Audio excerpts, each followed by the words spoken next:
પ્રકરણ 26 સ્વરૂપાનંદ સ્વામી. શ્રીજી મહારાજની સંત મંડળીમાં ઉત્તર હિન્દુસ્તાનના આ એક પ્રભાવશાળી સંત હતા. પશ્ચિમ દેશમાં જીવન મુક્ત પ્રગટ થયા છે એવું સાંભળીને તેમને અંતરમાં અપાર શાંતિ થઈ. ગુજરાતમાં આવી શ્રીજી મહારાજને મળ્યા. દીક્ષા લઈ સ્વરૂપાનંદ સ્વામી નામ ધારણ કરીને રહ્યા. સ્વરૂપાનંદ સ્વામીને માંગરોળમાં શ્રીજી મહારાજે સમાધિ કરાવી. તેઓ અક્ષરધામમાં ગયા ને ત્યાં દિવ્ય સિંહાસન ઉપર અતિશય દિવ્ય સ્વરૂપે શ્રીજી મહારાજને અનંત કોટી મુક્તોથી વીંટાયેલા તેમણે જોયા. સમાધિમાં શ્રીજી મહારાજનો આવો અદ્ભુત પ્રતાપ જોઈને તેમને નિશ્ચય થયો કે આ મહારાજ છે તે સર્વોપરી સર્વ અવતારના અવતારી પૂર્ણ પુરુષોત્તમ નારાયણ છે. સ્વરૂપાનંદ સ્વામીને મહારાજનો આવો દ્રઢ નિશ્ચય થયા પછી તેમની સ્થિતિ પલટાઈ ગઈ. દેહનો અનાદર, આત્મનિષ્ઠા, પંચ વિષયમાં વૈરાગ્ય વગેરે ગુણો તેમણે કેળવ્યા હતા. મંદવાડમાં શ્રીજી મહારાજે તેમને કહ્યું, દુઃખ બહુ થયું? ત્યારે સ્વરૂપાનંદ સ્વામીએ કહ્યું, મહારાજ ટટ્ટુ દુબળા હૈ, અસવાર તાજા હૈ. એવી આત્મનિષ્ઠાની દ્રઢતાવાળા હતા. તેમનામાં દેહનો ભાવ જણાતો નહીં, કારણ કે તેઓ સદા દેહભાવથી પર વર્તતા હતા. એકવાર સ્વરૂપાનંદ સ્વામી ગામડે ફરીને આવ્યા. પછી શ્રીજી મહારાજે તેમને પૂછ્યું, દેશમાં મનુષ્ય કેવા છે? ત્યારે તેમણે કહ્યું, મનુષ્ય તો લીમડી કે નીચે દેખા હૈ, બીજે મનુષ્ય નહીં હૈ. ત્યારે બીજા સંતો સમજ્યા નહીં ને પૂછ્યું કે મનુષ્ય દેખ્યા નહીં તો કલ્યાણ કોના કર્યા? ત્યારે મહારાજે કહ્યું, બીજા તો નિયમ ધરાવીને વર્તમાન પડાવીને કલ્યાણ કરે, જ્યારે સ્વરૂપાનંદ સ્વામીને દર્શનને કરીને કલ્યાણ થાય છે. સ્વરૂપાનંદ સ્વામીએ એક વખત મહારાજને પૂછ્યું, આજ સત્સંગી કા કૈસા કલ્યાણ હોતા હૈ? એટલે શ્રીજી મહારાજે તેમને કહ્યું, जैसा बड़ा बड़ा अवतारों का कल्याण होता है वैसा सत्संगी का कल्याण होता है. ત્યારે સ્વરૂપાનંદ સ્વામી બોલ્યા, તબ તો ગુરુ સાહેબ बहुत बड़ा कल्याण होता है. એવી મહારાજની સર્વોપરીપણાની દ્રઢ નિષ્ઠાવાળા તે હતા. શ્રીજી મહારાજ સર્વોપરીપણાની વાતો તેમની પાસે કરતા કદી અચકાતા નહીં.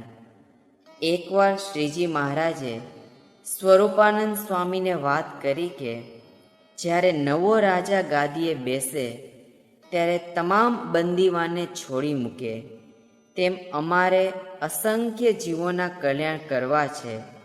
તે નરકના કુંડના જીવોને મુક્ત કરો. શ્રીજી મહારાજની આજ્ઞાથી સ્વરૂપાનંદ સ્વામી સમાધિમાં ધર્મરાજા પાસે ગયા. ધર્મરાજાએ બહુ સ્તુતિ કરી પોતાના સિંહાસન ઉપર સ્વામીને બેસાડ્યા. પછી સ્વરૂપાનંદ સ્વામીએ ધર્મરાજાને કહ્યું, નરકના કુંડ દેખાડો. ત્યારે નરકના કુંડ જોતા જોતા કુંભીપાક નરક આવ્યું. ત્યાં જીવનો અતિશય કકળાટ સાંભળી સ્વરૂપાનંદ સ્વામીને દયા આવી ને સ્વામિનારાયણ સ્વામિનારાયણ એમ ધૂન કરવા લાગ્યા. સ્વામિનારાયણ શબ્દના પ્રતાપે કરીને સર્વ જીવો ચતુર્ભુજ દેહ ધરી ભૂમા પુરુષના લોકમાં ગયા. સત્સંગ પ્રચારાર્થે શ્રીજી મહારાજે સંતોને જુદી જુદી જગ્યાએ ફરવા મોકલ્યા હતા.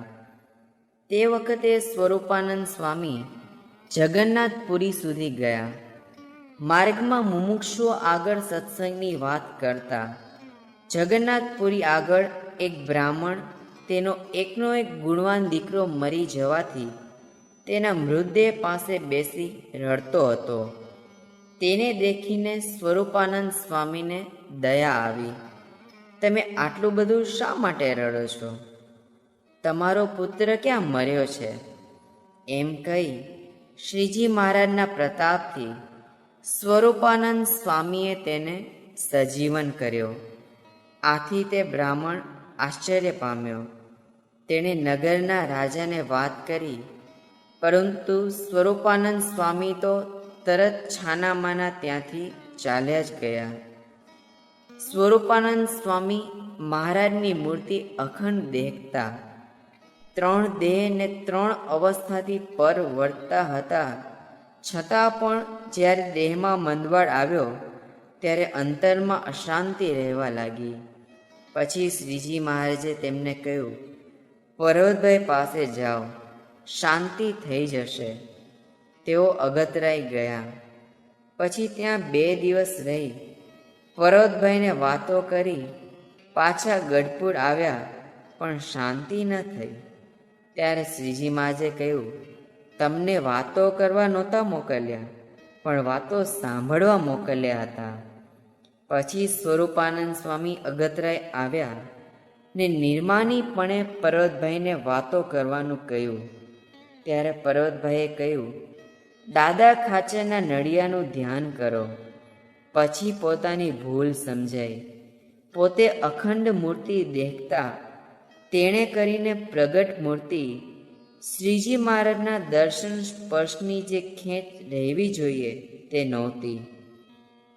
કારણ મૂર્તિ અખંડ દેખતા હોય તો પણ પ્રગટ ભગવાનની જે 9 પ્રકારની ભક્તિ કરવી અને તેના લીલા ચરિત્રનું ગાન કરવું એ જ્ઞાનનું ને અખંડ મૂર્તિ દેખ્યાનું ફળ છે.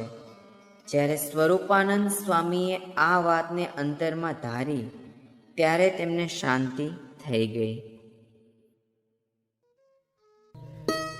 પ્રકરણ 27 ધર્મ. શિક્ષાપત્રીમાં શ્રીજી મહારાજે કહ્યું છે કે શ્રુતિ સ્મૃતિ તેણે પ્રતિપાદન કર્યો એવો જે સદાચાર તે ધર્મ જાણવો. શ્રુતિ અને સ્મૃતિમાં મનુષ્ય માત્રને કરવા યોગ્ય એટલે વિધેય અને ન કરવા યોગ્ય એટલે નિષેધ એ બંને માર્ગ બતાવ્યા છે. એ પ્રમાણે રહેવાથી અને પોતાના વર્ણ અને આશ્રમના ધર્મો પ્રમાણે ચાલવાથી મનુષ્યને આ લોકમાં સુખ, વૈભવ, કીર્તિ, યશ મળે છે અને દેહ મૂકીને દેવલોકની પ્રાપ્તિ થાય છે. પરંતુ આથી તેનો મોક્ષ થતો નથી, એટલે કે તેને જન્મ મરણના ફેરા મળતા નથી. કારણ કે પુણ્ય ખૂટી પડતા દેવલોકમાંથી પણ પાછું આવવું પડે છે. તો પછી મોક્ષ આપે તે ધર્મ કયો? આ ધર્મનો વિશેષ અર્થ વચનામૃતમાંથી મળે છે. સદાચાર એટલે ધર્મ, સત એટલે પરબ્રહ્મ, સત એટલે બ્રહ્મ, બ્રહ્મ અને પરબ્રહ્મના આચારને અનુસરવું એટલે સદાચાર અને તે જ ધર્મ. શ્રીજી મહારાજના વચન એ મોટો ધર્મ છે. પરબ્રહ્મ પરમાત્માના ધારક ભગવત સ્વરૂપ સંત પૃથ્વી પર વિચરતા હોય તેમના આચરણને અનુસરવું એ પણ ધર્મ. તેમના આચરણને અનુસરવાથી મોક્ષ થાય છે. તેમનું જીવન શિક્ષાપત્રીના નિયમ પ્રમાણે અને શ્રીજી મહારાજની આજ્ઞા પ્રમાણે જ હોય છે. તેથી આપણે પણ શિક્ષાપત્રીની આજ્ઞાઓનું પાલન કરવું. તેમ કરવાથી અંતરમાંથી અધર્મના સંકલ્પો બધા જ નાશ પામી જાય છે અને ધર્મને માર્ગે ચલાય છે. જ્ઞાન. જ્ઞાન એટલે જાણવું. જીવ, ઈશ્વર, માયા, બ્રહ્મ, પરબ્રહ્મના સ્વરૂપને રૂઢી રીતે જાણવું તેને જ્ઞાન કહીએ. દેહ અને આત્મા જુદા સમજવા એ જ્ઞાનનો પાયો છે. દેહ અને આત્માના ગુણો જુદા જુદા છે. દેહ જળ મિથ્યા, દુઃખરૂપ અને નાશવંત છે. આત્મા ચૈતન્ય, સત્ય, સુખરૂપ અને અવિનાશી છે. દેહના ગુણ આત્માને વિશે ન માનવા અને આત્માના ગુણ દેહને વિશે ન માનવા. દેહથી પૃથક આત્મારૂપે વર્તાય ત્યારે માન અપમાન, હર્ષ શોક, ભૂખ તરસ વગેરે દેહના ભાવો ટળી જાય છે. જ્ઞાનીનું આ પાયાનું લક્ષણ છે. વળી જીવ, ઈશ્વર, માયા, બ્રહ્મ, પરબ્રહ્મ એ પાંચ ભેદનું સ્વરૂપ યથાર્થ ઓળખવાની પણ જરૂર છે. જીવ અલ્પજ્ઞ, અણુ સરખો સૂક્ષ્મ, ચૈતન્યરૂપ ને સમગ્ર દેહને વિશે વ્યાપીને રહેલો છે. અહમ મમત્વરૂપી માયા જળ ને સત્વ, રજ તથા તમ એ ત્રણ ગુણે યુક્ત અંધકાર રૂપ છે ને ભગવાનના ભજનમાં અંતરાય કરનારી છે. ઈશ્વર સર્વજ્ઞ, ચૈતન્ય રૂપ ને મહત છે. ઈશ્વરને મહામાયાનું આવરણ છે. ઈશ્વર અનંત છે. અક્ષર બ્રહ્મ નિર્વિકાર કહેતા વિકાર રહિત અને કુટસ્થ કહેતા સ્થિર, એક અને અદ્વિતીય છે. આ અક્ષર બ્રહ્મ સાકાર સ્વરૂપે પુરુષોત્તમ નારાયણની સેવામાં અખંડ રહે છે. તે જ અક્ષર બ્રહ્મ ધામરૂપે અતિશય તેજસ્વી, જીવ, ઈશ્વર અને માયાના પ્રકાશક, આધાર અને પ્રેરક છે.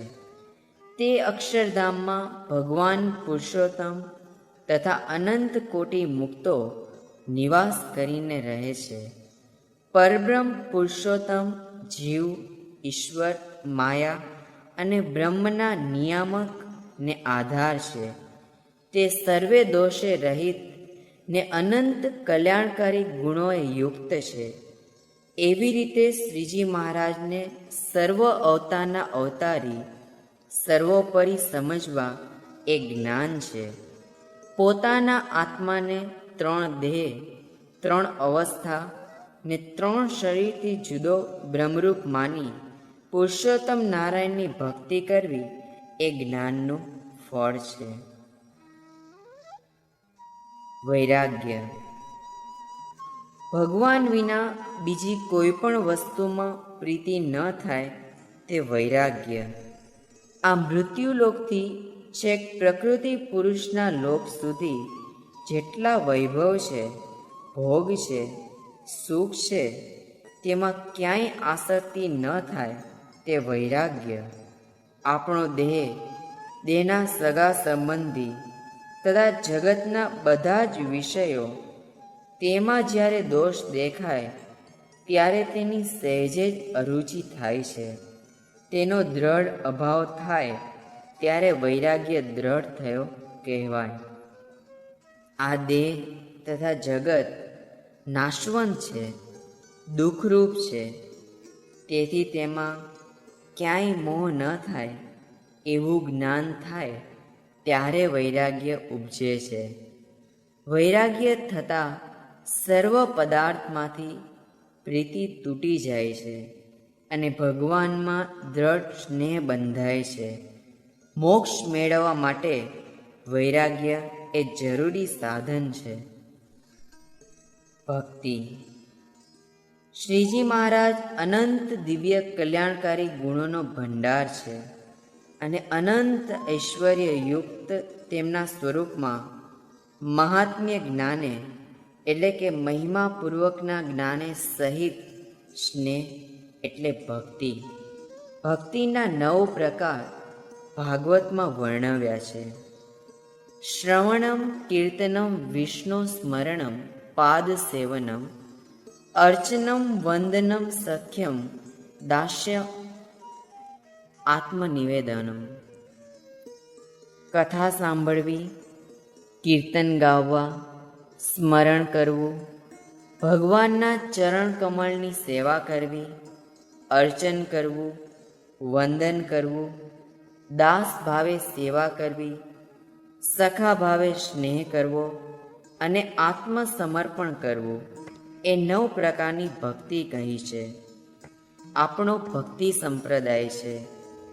ભક્તિ એ જ એક એવું સાધન છે જેનું આચરણ સહેલાઈથી થઈ શકે છે. જ્ઞાન, વૈરાગ્ય, તપ, યોગ, યજ્ઞ, યાગાદિ વગેરે વર્તમાન સમયમાં સિદ્ધ થવા ઘણા કઠણ છે. જેમ આંબો વાવ્યો હોય, તેનું ઝાડ થાય ત્યારે છાંયો આપે, લાકડું આપે વગેરે અનેક ઉપયોગ આંબાના થઈ શકે, પણ આંબાની પૂર્ણતા તો જ્યારે કેરીરૂપી ફળ આવે ત્યારે જ થાય છે. તેમ બીજા બધા ગુણો હોય પણ ભક્તિ ન હોય તો મોક્ષ થતો નથી. શ્રીજી મહારાજ અક્ષરધામમાં દિવ્ય ઐશ્વર્ય સહિત બિરાજે છે. તે જ ભગવાન પોતાની ઈચ્છાથી આ લોકમાં પોતાના દિવ્ય પાર્ષદ, મુક્ત અને ઐશ્વર્ય સાથે પધાર્યા અને મનુષ્ય રૂપે પ્રગટ થયા. તેમના આ સ્વરૂપનો મહિમા સમજી, તેમના મનુષ્ય રૂપને દિવ્ય સમજી તેમને 9 પ્રકારે પ્રીતિપૂર્વક ભજવા તે ભક્તિ, તેમજ તેમને અખંડ ધારી રહેલા એવા ગુણાતીત સત્પુરુષને પ્રીતિપૂર્વક પ્રગટપણે ભજવા તે ભક્તિ. આ ભક્તિથી મોક્ષ થાય છે. પ્રકરણ 28 સુભાષિત. આહાર નિદ્રા ભયમૈથુનમ ચ સામાન્યમેતત્ પશુભીઃ નરાણાં ધર્મો હિ તેષાં અધિકો વિશેષો ધર્મેણ હીના પશુભીઃ સમાના.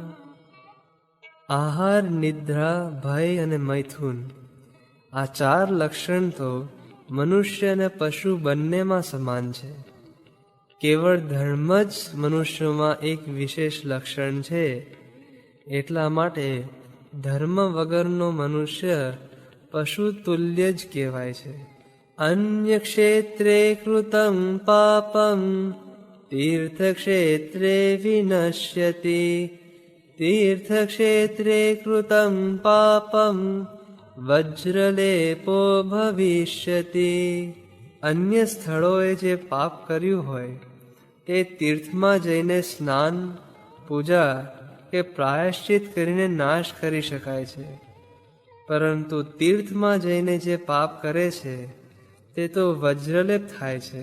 શ્રીજી મહારાજ કહે છે કે અન્ય સ્થળને વિશે જે પાપ કર્યા હોય તે સંતને સંગે કરીને જાય છે, અને સંતને વિશે જે પાપ કરે છે તે તો વજ્રલેપ થાય છે. અર્થાત સંતના અનુગ્રહ વિના બીજા કોઈ સાધને કરીને ટળતા નથી. સ્કંદ પુરાણ.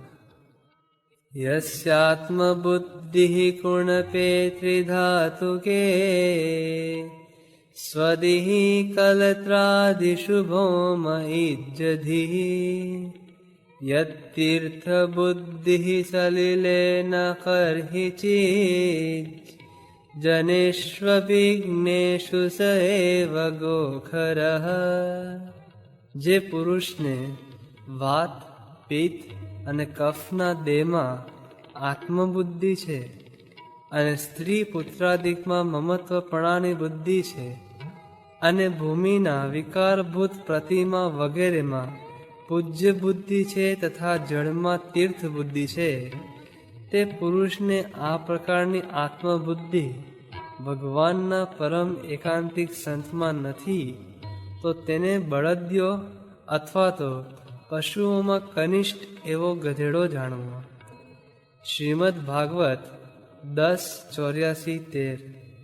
ધ્યાયતો વિષયાન પુંસઃ સંગસ્તેષુપજાયતે સંગાત સંજાયતે કામઃ કામાત ક્રોધો બીજાયતે ક્રોધાત ભવતિ સન્મોહઃ સન્મોહાત સ્મૃતિ વિભ્રમ સ્મૃતિભ્રંશાત બુદ્ધિનાશો બુદ્ધિનાશાત પ્રણશ્યતિ. વિષયોનું ધ્યાન કરનારા પુરુષને ફરીથી પણ વિષયોમાં સંગ અતિશય વૃદ્ધિ પામે છે. સંગથી કામ ઉત્પન્ન થાય છે. પુરુષ જે દશાને પામીને વિષયોને ભોગવ્યા વિના રહી શકે નહીં તે કામ કહેવાય. કામમાંથી ક્રોધ થાય છે. ક્રોધથી સન્મોહ, આ કરવા યોગ્ય છે અને આ કરવા યોગ્ય નથી એવી વિવેકની શૂન્યતા થાય છે. તેથી ન કરવાના પાપ કર્મ કરે છે. સન્મોહથી સ્મૃતિનો નાશ થાય છે ને સ્મૃતિ નાશ થવાથી બુદ્ધિનો અર્થાત આત્મજ્ઞાન સંપાદન કરવાનો જે પ્રયત્ન કર્યો હતો તેનો નાશ થાય છે. બુદ્ધિ નાશ પામે છે અર્થાત ફરીથી સંસારમાં ચોંટે છે. ગીતા 2:62-63.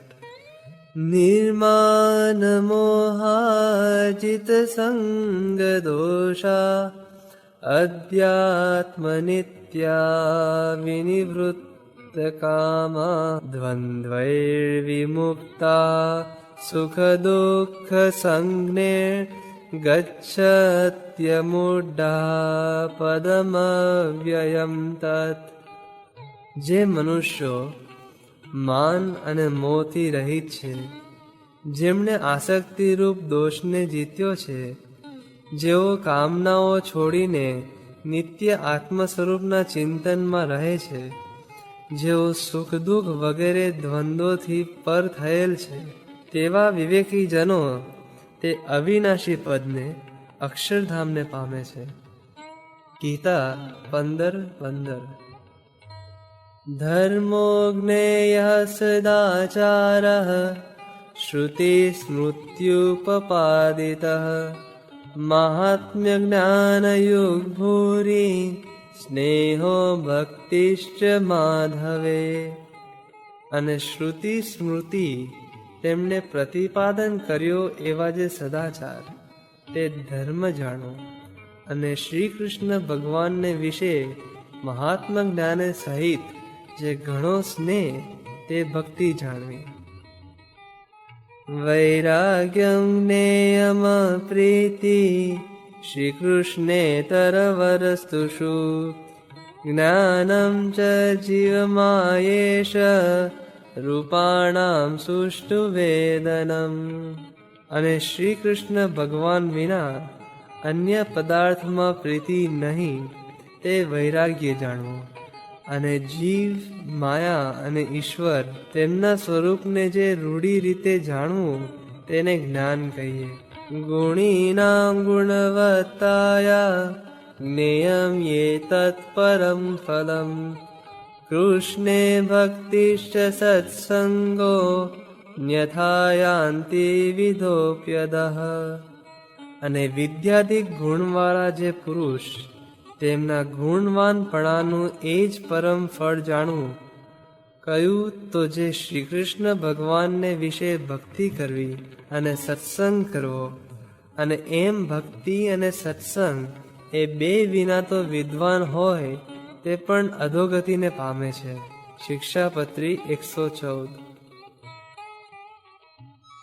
પ્રકરણ 29. ગોરધનભાઈ. એકવાર ગોરધનભાઈ ઘરેથી નીકળી તળાવે કપડાં ધોવા જતા હતા. તેઓ હંમેશા મહારાજમાં વૃત્તિ રાખતા હતા. તે કપડાં લેવાને બદલે નાનો છોકરો સૂતો હતો તેને પગેથી પકડી ખભે નાખ્યો. એમને મનમાં એમ કે ખભે લુગડા નાખ્યા છે. ગોરધનભાઈ તો સ્વામિનારાયણ સ્વામિનારાયણ કરતા બજારમાંથી ચાલ્યા જતા હતા. છોકરો રોવા માંડ્યો પણ તેમને ખબર પડી નહીં. ત્યારે કોઈએ કહ્યું, અલ્યા ગોરધન ગાડા, આ શું કર્યું છે? ખભે છોકરું ઊંધું પાડ્યું છે, તે રૂવે છે માટે મૂકી દે. ત્યારે ગોરધનભાઈને ખબર પડી, પોતાની ભૂલ સમજાઈ. તેમણે દીકરાને નીચે ઉતારતા કહ્યું, મેં જાણ્યું જે લુગડું છે. આવી જ્ઞાનની સ્થિતિ ગોરધનભાઈની હતી. ગામ માંગરોળના આ ભક્તરાજ શ્રીજી મહારાજના પરમ કૃપા પાત્ર હતા. રામાનંદ સ્વામીના ધામમાં ગયા પછી સદાવ્રત આપવાની શરૂઆત શ્રીજી મહારાજે માંગરોળથી કરી હતી. ગોરધનભાઈની પ્રસાદીની હવેલી હજી પણ તેવી જ સ્થિતિમાં છે, જે જોતા ગોરધનભાઈની શ્રીમંત સ્થિતિનો ખ્યાલ આવે છે. શ્રીજી મહારાજ નીલકંઠ વર્ણી રૂપે માંગરોળ પધાર્યા અને ડોસા વાવ ઉપર વિરાજમાન થયા હતા. તે સમયે ગોરધનભાઈ ત્યાં આવ્યા ને વર્ણી સ્વરૂપ મહારાજની અવલૌકિક મૂર્તિ જોઈને તેમની અંતર્વૃત્તિઓ મહારાજના સ્વરૂપમાં ખેંચાઈ ગઈ. તેમણે હાથ જોડી જમવાનું પૂછ્યું. જે તૈયાર હોય તે લાવો એમ વર્ણીએ કહ્યું. ગોરધનભાઈ તો તરત જ સાટા, જલેબી વગેરે લઈ આવ્યા. તેથી નીલકંઠ વર્ણી આશ્ચર્ય પામ્યા. ગોરધનભાઈએ કહ્યું કે આજે મારી ફોઈ પુતલીબાઈનું કારજ છે, તેથી ઘરમાં રસોઈ તૈયાર હતી. અમારા ફોઈ રામાનંદ સ્વામીના ભક્ત હતા. ત્યારે નીલકંઠ વર્ણીએ કહ્યું, તારી ફોઈ તો નરકમાં ગઈ છે. રામાનંદ સ્વામીએ સાચવવા આપેલું સોનું તેણે કપટ કરી લઈ લીધું હતું. એમ કહી નીલકંઠ વર્ણીએ ગોરધનભાઈને સમાધિ કરાવી ને તેની ફોઈને નરકમાં પડેલી દેખાડી. સમાધિમાંથી જાગ્યા પછી શેઠે વિનંતી કરી ત્યારે શ્રીજી મહારાજે પુતલીબાઈનો મોક્ષ કર્યો. ગોરધનભાઈને શ્રીજી મહારાજના સ્વરૂપનો દ્રઢ નિશ્ચય થયો. એક વખત શ્રીજી મહારાજ ગોરધનભાઈની હવેલીમાં સભા કરીને બિરાજ્યા હતા. તે વખતે એક હરિભક્તે પગે લાગી પેંડાનો થાળ ધર્યો. શ્રીજી મહારાજે ગોરધનભાઈને કહ્યું, અમને જમાડો. ત્યારે શેઠ તો પોતે પેંડા જમવા લાગ્યા. તે થોડી વારમાં બધા જમી ગયા. પાસે બેઠેલા હરિભક્તને શંકા થઈ કે મહારાજને જમાડવા પેંડા લાવ્યા તે ન જમ્યા ને ગોરધનભાઈ જમી ગયા. ત્યારે શ્રીજી મહારાજે તેમની શંકા દૂર કરતા કહ્યું કે આ ગોરધનભાઈ તો અમને અંતરમાં ધારીને જમ્યા છે, તે અમે જમ્યા બરાબર છે.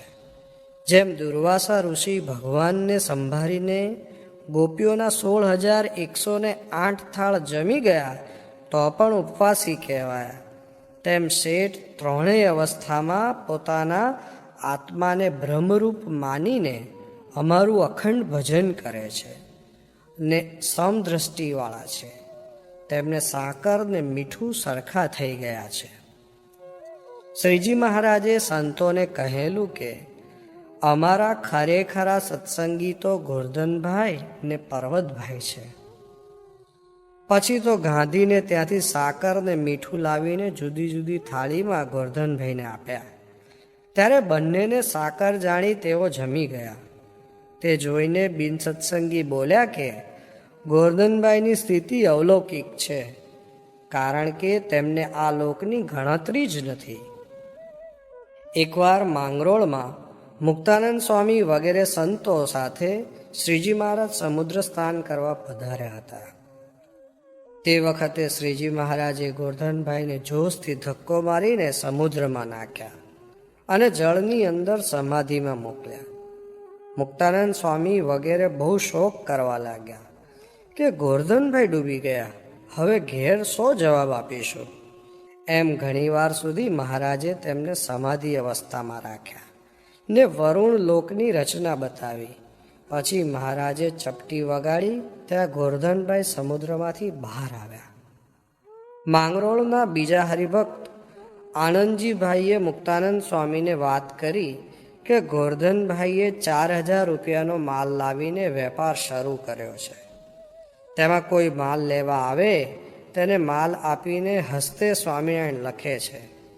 એમ નામાનો ચોપડો જોયો, તેમાં બધે હસ્તે સ્વામિનારાયણ લખ્યું હતું. આથી મુક્તાનંદ સ્વામીએ શ્રીજી મહારાજને કહ્યું કે આ ગોરધનભાઈનો વેપાર બહુ બગડી ગયો છે ને બધું હસ્તે સ્વામિનારાયણ કરીને આપે છે, તેમાં આપણી આબરૂ જશે. ત્યારે શ્રીજી મહારાજ કહે, અરે રે, એ તો બહુ ખોટું થયું. સમલોષ્ઠા મકાજન, એમ બધું એમને સરખું થઈ ગયું છે. ત્યારે મુક્તાનંદ સ્વામી સમજ્યા જે મહારાજે તો ઉલટા ગોરધનભાઈના વખાણ કર્યા.